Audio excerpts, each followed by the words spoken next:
যি প্ৰতিনিধিৰ দলে দেখিবলৈ পোৱা গৈছে যে যি আচলতে কস্তুৰীৰ যিসকল উচ্চাৰিত লোক সেইসকলৰ বুজ ল'বলৈ আহিছিল আৰু তাৰ পিছতে হকাবাধাৰ সৃষ্টি হৈছে স্থানীয় অঞ্চলবাসী ৰাইজৰ কাৰণ সেইসকল ইউডিএফৰ যি প্ৰতিনিধিৰ দল সেইসকল দলক কিন্তু এই মূৰত প্ৰৱেশ কৰিবলৈ দিয়া হোৱা নাই। আমি দেখিবলৈ পাইছো যে আবিজ ৰচিদ চৌধুৰীৰ পৰা আৰম্ভ কৰি দেখিবলৈ পোৱা গৈছে যে ঢিঙৰ বিধায়ক আমিনুল ইছলামক দেখিবলৈ পোৱা গৈছে যে সেইসকল প্ৰতিনিধি আমিনুল ইছলাম উচ্চাৰিত ৰাইজৰ খবৰ ল'বলৈ আহিছিলে আৰু সেই সময়ছোৱাত হকাবাধাৰ সৃষ্টি হৈছে আপোনালোকক প্ৰৱেশ কৰি দিয়া হোৱা নাই। এতিয়া চাওক আমি ইয়াত কি হৈ আছে নহৈছে আমি চাবলৈ আহিছিলোঁ। যদি এই ৰাইজে আইন লৈছে আৰু বিৰোধী স্থানীয় লোকক কৈ আছোঁ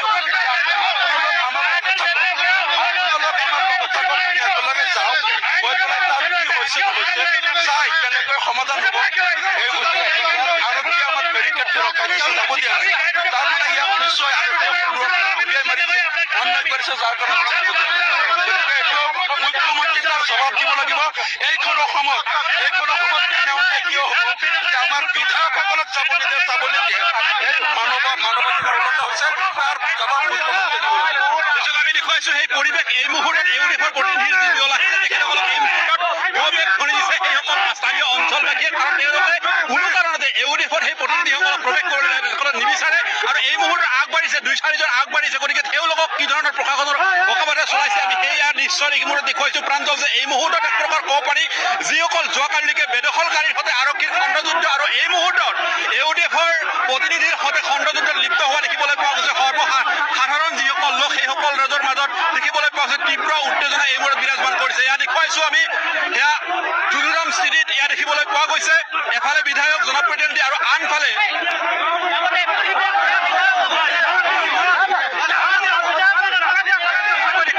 এফালে আৰক্ষী আৰু আনফালে সৰ্বসাধাৰণ যিসকল লোক আছে সেইসকল লোকৰ বাধাৰ সন্মুখীন হৈছে সেইসকল ইউডিএফৰ বিধায়ক তেখেতসকলে আমি ভাষ্য শুনালৈ গৈছো পোনপ্ৰথমে এই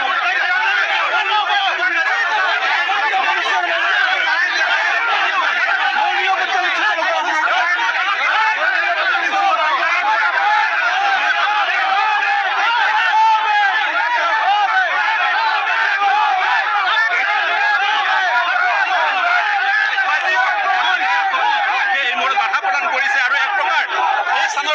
খেলি পঠোৱা হৈছে কাৰ্য ল'বলৈ এই মুহূৰ্তত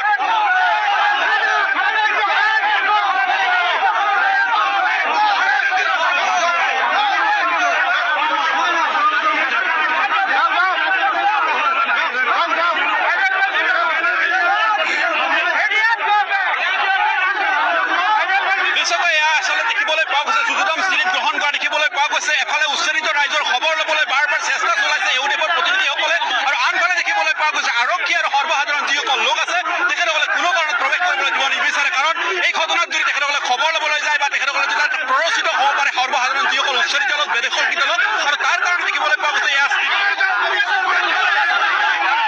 ভাষ্য আৰক্ষী আৰু জনপ্ৰতিনিধিৰ যি খণ্ডযুদ্ধ সেই খণ্ডযুদ্ধৰ দৃশ্য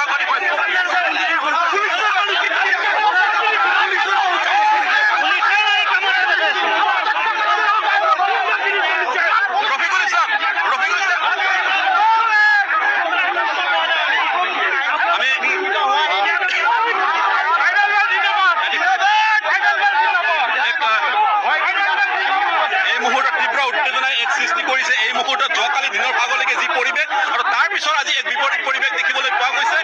ইউডিএফৰ প্ৰতিনিধিসকল খবৰ ল'বলৈ অহাৰ পিছতে এই মুহূৰ্তত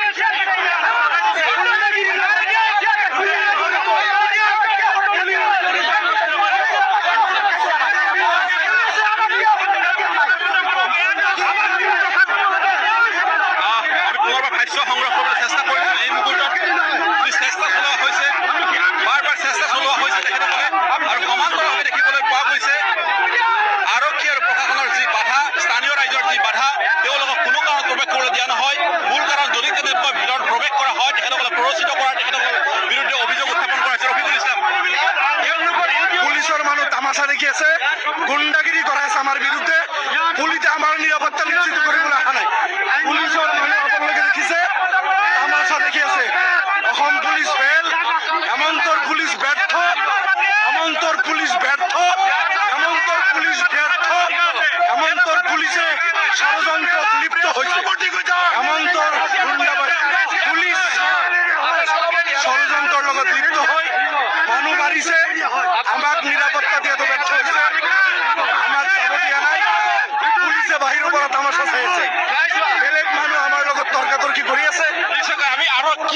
মুহূৰ্তত আচলতে সেইসকল জনপ্ৰতিনিধিক এই মুহূৰ্তত ভিতৰ ভাগত প্ৰৱেশ কৰিবলৈ দিয়া হোৱা নাই স্থানীয় অঞ্চলবাসী ৰাইজ বা যিসকলে এই মুহূৰ্তত বাধা প্ৰদান কৰিছে সেইসকলৰ লগত কথা পাতিবলৈ চেষ্টা কৰিছোঁ এই মুহূৰ্তত দিব্য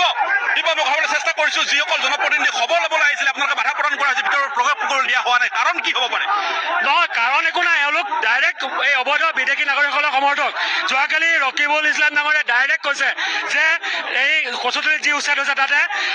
সম্পূৰ্ণ চৰকাৰৰ পৃষ্ঠপোষকতাত অবৈধভাৱে হোৱা বুলি তেওঁলোকে নিজে কৈছে গতিকে আজি সেই অবৈধ বেদখলকাৰীসকলৰ পক্ষত থিয় হৈ আকৌ উচতনি দিবলৈ আহিছে পুনৰ এক ৰক্তাক্ত পৰিৱেশ সৃষ্টি কৰিবলৈ আহিছে এই লোকসকল অবৈধভাৱে বসবাস কৰি আছে ট্ৰাইবেল বেল্ট এণ্ড ব্লকত তেওঁলোকৰ বসবাস কৰাৰ অধিকাৰ নাই আৰু তেওঁলোকৰ পক্ষত এই ৰকিবুল ইছলাম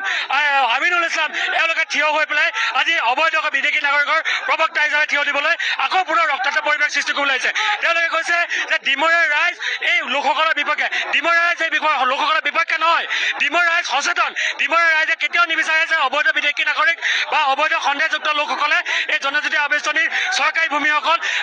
গ্ৰেজিং ৰিজাৰ্ভসমূহ বেদখল কৰক গতিকে তাৰ বিৰুদ্ধে ৰাইজ আজি মাৰ বান্ধি ওলাই আহিছে ৰাইজ কিমান এটা থিয় হৈছে চিন্তা কৰক আজি এআইডিএফৰ বিধায়কসকলে ইয়াতে আহি পেলাই এই উচ্ছেদিত লোকসকলক পুনৰ উচ্ছেদ দিয়াৰ কিবা যুক্তিযুক্ততা আছে নেকি কোনো পৰ্যায় নাই গতিকে ৰাইজ সচেতন হৈছে ৰাইজ ওলাই আহিছে আৰু এনেধৰণৰ আমি পুনৰবাৰ ভাষ্য সংগ্ৰহ কৰিম কিন্তু আমি পোনপটীয়াভাৱে এই মুহূৰ্তত দৃশ্যংশ দেখুৱাইছোঁ এই পৰিৱেশ এই মুহূৰ্তত দেখিবলৈ পোৱা গৈছে যুদ্ধদাম স্থিতিত খণ্ডযুদ্ধত লিপ্ত হোৱা দেখিবলৈ পোৱা গৈছে আৰক্ষীয়ে জনসাধাৰণ আৰু সমান্তৰালভাৱে জনপ্ৰতিনিধিসকল ইউডিএফৰ প্ৰতিনিধিসকলৰ মাজত এক প্ৰকাৰ খণ্ডযুদ্ধৰ সৃষ্টি হৈছে এয়া দেখিবলৈ পোৱা গৈছে মূল ৰাজপথৰ ভাগতে আচলতে প্ৰৱেশ কৰিবলৈ দিয়া হোৱা নাই আৰু যাৰ কাৰণে দেখিবলৈ পোৱা গৈছে এই মুহূৰ্তত এক প্ৰকাৰ যুদ্ধদাম স্থিতি দেখিবলৈ পোৱা গৈছে দুই ভাগৰ পৰা যুক্তি এই মুহূৰ্তত আগবঢ়োৱা হৈছে এইসকল ইউডিএফৰ ভিতৰত প্ৰৱেশ কৰা হয় তেতিয়াহ'লে তেখেতসকলৰ মাজত এক বিশৃংখল পৰিৱেশৰ সূচনা কৰিব আৰু সেয়েহে তেখেতসকল প্ৰৱেশ কৰিবলৈ দিয়া হোৱা নাই এই যুক্তি এই মুহূৰ্তত স্থানীয় অঞ্চলবাসী ৰাইজৰ আৰু যাৰ বিৰুদ্ধে সৰব হোৱা দেখিবলৈ পোৱা গৈছে মই পোনে সেই ভাষ্যখিনি সংগ্ৰহ কৰিছোঁ এই মুহূৰ্তত এফালে স্থানীয় ৰাইজৰ ভাষ্য আৰু আনফালে দেখিবলৈ পোৱা গৈছে ইউডিএফ জনপ্ৰতিনিধিসকলৰ ভাষ্য এই মুহূৰ্তত সংগ্ৰহ কৰিছোঁ আৰু এইধৰণে দেখিবলৈ পোৱা গৈছে দুই পক্ষৰ ইউডিএফ গো বেক ধৰি দিয়া হৈছে এই মুহূৰ্তত আমি দেখুৱাইছোঁ এই দৃশ্যাংশ ইউডিএফ গো বেক ধৰিলে এই মুহূৰ্তত এইসকল লোকে এই মুহূৰ্তত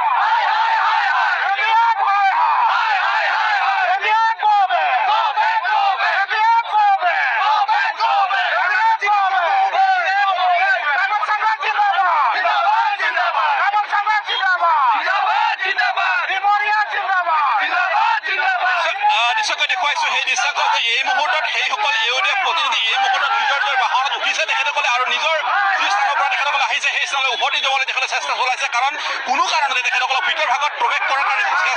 চেষ্টা এই মোৰ সফল নহ'ল এক প্ৰকাৰ আৰু যাৰ কাৰণে দেখিবলৈ পোৱা গৈছে পুনৰবাৰ তেখেতসকলে উভতিবলৈ চেষ্টা চলোৱা হৈছে গতিকে মুঠৰ এই মুহূৰ্তত ক'ব পাৰি যে ইউডিএফ প্ৰতিনিধিসকলে যি লক্ষ্যৰে তেখেতসকলে উচ্ছেদিত ৰাইজৰ খবৰ ল'বলৈ আহিছিলে এই খবৰ তেখেতসকলে লাভ নকৰিলে বা ল'ব সুযোগ প্ৰদান নকৰা হ'ল আৰু যাৰ কাৰণে তেখেতসকলে অহা বাটেৰে পুনৰ উভতিব লগা হ'ল আমি দেখুৱাইছোঁ সেয়া পৰিৱেশ এই মুহূৰ্তত দুই পক্ষৰ যি আচলতে এফালে সাধাৰণ ৰাইজ আৰু এফালে দেখিবলৈ পোৱা গৈছে জনপ্ৰতিনিধি আৰু সেই প্ৰতিনিধিৰ মাজত এই মুহূৰ্তত যুদ্ধদাম স্থিতি পৰিলক্ষিত হৈছে নিশ্চয়কৈ দেখিবলৈ পোৱা গৈছে আৰক্ষীৰ সৈতে তেখেতসকলে কথা পাতিছে তেখেতসকলে আলোচনা কৰিছে যাতে কেনেবাকৈ তেখেতসকলক সুযোগ প্ৰদান কৰা হওক তেখেতসকলে উচ্ছেদিত ৰাইজৰ খবৰ ল'বলৈ তেখেতসকলে যোৱাৰ সুবিধাকণ কৰি দিয়াৰ কথা উল্লেখ কৰা হৈছে কিন্তু দেখিবলৈ পোৱা গৈছে যিসকল সাধাৰণ ৰাইজ সেইসকল সাধাৰণ ৰাইজে যি ধৰণৰ বাধা প্ৰদান কৰিছে একেই বাধা প্ৰদান কৰিছে দেখিবলৈ পোৱা গৈছে আৰক্ষী প্ৰশাসনেও কাৰণ কোনো কাৰণতে এই মুহূৰ্তত যদি চোৱা হয় বাহিৰৰ কোনো লোককে তাত প্ৰৱেশ কৰিবলৈ দিয়া হোৱা নাই মূল লক্ষ্য এটাই যাতে অঞ্চলবাসী যি উচ্ছেদিত হৈছে সেই উচ্ছেদিত ৰাইজক যাতে কোনো কাৰণতে তাত সাৰ পানী যোগাব নোৱাৰে কোনো চক্ৰই সেই কথাটোৰ প্ৰতি লক্ষ্য ৰাখিছে আৰু সেই ধৰণে যদি চোৱা হয় তেতিয়াহ'লে ক'ব পাৰি যে পুৱাই ভাগৰ পৰা কোনো সাধাৰণ লোকক এই মুহূৰ্তত প্ৰৱেশ কৰিবলৈ দিয়া হোৱা নাই আৰু এই মুহূৰ্তত যিহেতু তেখেতসকলৰ জনপ্ৰতিনিধি হ'লেও গতিকে তেখেতসকলক কিন্তু প্ৰৱেশ কৰাত বাধা প্ৰদান কৰা হৈছে মুঠৰ ওপৰত এটাই লক্ষ্য এই মুহূৰ্তত ডিমৰীয়া ৰাইজ একত্ৰিত হৈছে আৰু তেখেতসকলে এটাই কথা উল্লেখ কৰিছে যে মই পুনৰবাৰ ভাষ্য সংগ্ৰহ কৰিবলৈ চেষ্টা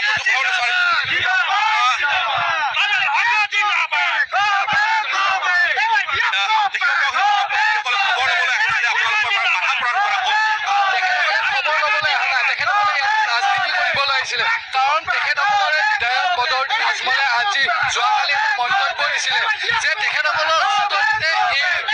এই কাণ্ডবোৰ সংঘটিত হৈছে আৰু আমি নিবিচাৰোঁ যে ডিমৰীয়াত এনেকুৱা ধৰণৰ লোকে আহি ইয়াত এনেকুৱা ধৰণৰ চুকনি জগক আৰু এই পৰিস্থিতি আৰু ভয়ংকৰ কৰি পেলাওক কাৰণ ডিমৰীয়াক কেনেকৈ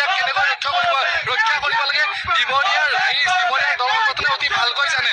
আৰু চৰকাৰে যি বেদখলকাৰীক উচ্ছেদ কৰি আছে, সেই উচ্ছেদ কাৰ্যসূচীক ডিমৰীয়াবাসী ৰাইজে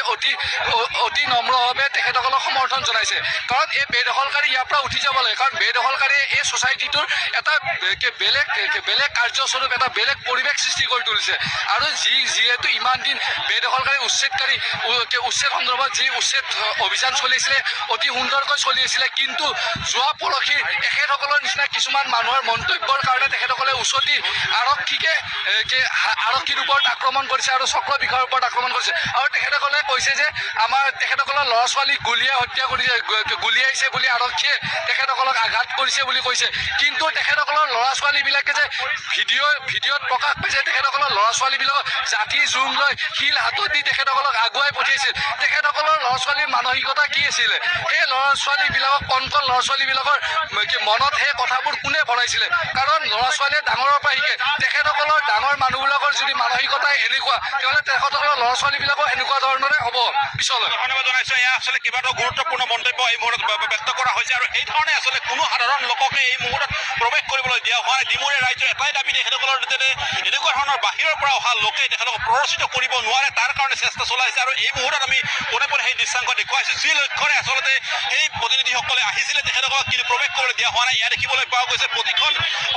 প্ৰতিগৰাকী এই মুহূৰ্তত জনপ্ৰতিনিধি সেই বাটেৰে উভতি হোৱা দেখিবলৈ পোৱা গৈছে। স্বাভাৱিকতে ক'ব পাৰি যে এই ঘটনাক লৈ এই মুহূৰ্তত এক চেপা উত্তেজনাই বিৰাজ কৰিছে। কাৰণ সামগ্ৰিক ৰূপে যদি চোৱা হয়, যোৱাকালিৰ সন্ধিয়াৰ ভাগৰ গোটেই পৰিৱেশ কিছু পৰিমাণে নৰম হৈছিলে, কিছু পৰিমাণে শিথিল হোৱা দেখিবলৈ পোৱা গৈছিলে। কিন্তু তাৰ পিছত আজি দিনৰ ভাগতো দেখিবলৈ পোৱা গৈছে তেনে এক সাধাৰণ পৰিৱেশ বিৰাজ কৰিছিল। কিন্তু এই মুহূৰ্তত দেখিবলৈ পোৱা গৈছে আৰু পুনৰ এক চেপা উত্তেজনাই বিৰাজ কৰা দেখিবলৈ পোৱা গৈছে।